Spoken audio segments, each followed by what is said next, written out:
ყოფილი ხელისუფლების წევრების შოკის მონგროლი მიმოწერა პარლამენტის თავმჯდომარე აცხადებს, რომ საზოგადოება მალე გაიგებს სხვადასხვა მიმოწერის შესახებ დავით ოსუფაშვილი გრიგოლ ვაშაძის მიერ რუსეთში დარგზავნილი წერილის შესახებ აკეთებს განმარტებას.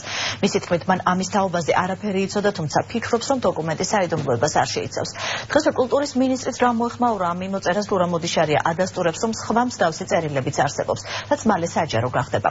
გურამ მოდიშარია გააკეთა, რაც ეხება უშუალოდ ამ წერილს, ექსპერტმა გია ხუხაშვილმა გუშინ გაავრცელა ინფორმაცია, რომ 2008 წელს რუსეთ-საქართველოს ომიდან 3 თვის შემდეგ საქართველოს იმდროინდელი კულტურის მინისტრი გრიგოლ ვაშაძე რუსეთის კულტურის მინისტრ ალექსანდრე ავდეევს ქართველი ხელოვანების მონაწილეობით რუსეთში კონცერტების გამართვას თავაზობდა.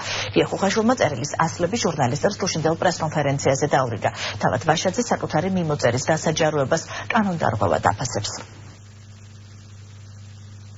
Zavs წერილები არის მართლაც, ჩვენ პირადად ამის გამქვეყნებას არ ვაპირებთ კულტურის სამინისტრო, მაგრამ ანალიზისთვის და საზოგადოებისთვის საინტერესო იქნება, რა თქმა უნდა, ეს წერილები, ფაქტობრივად ის წერილი, რომელიც გამოქვეყნდა 2008 წლის ომის შემდეგ 3 თვის თავზე, მესამე თვის თავზე იწერება, რომ ჩვენ ძალიან გვინდა ურთიერთობა რუსეთთან, ასე შემდეგ. მოკლედ ის მინდა ვთქვათ, ეს თქვენ უნდა განსაჯოთ საზოგადოებამ. სამწუხაროდ, საბედნიეროდ მე არაფერი ვიცოდი არც ამ მიმოწერის შესახებ და ძალიან სხვა ბევრი მიმოწერის შესახებ, რომელიც ნელ-ნელა ალბათ გახდება ცნობილი საზოგადოებისთვის და სამწუხაროდ სხვა არაერთ შოკის მომგრელ მიმოწერას ვნახავთ, როგორც ჩანს. მეტი არაფერი შემიძლია გითხრათ ამაზე.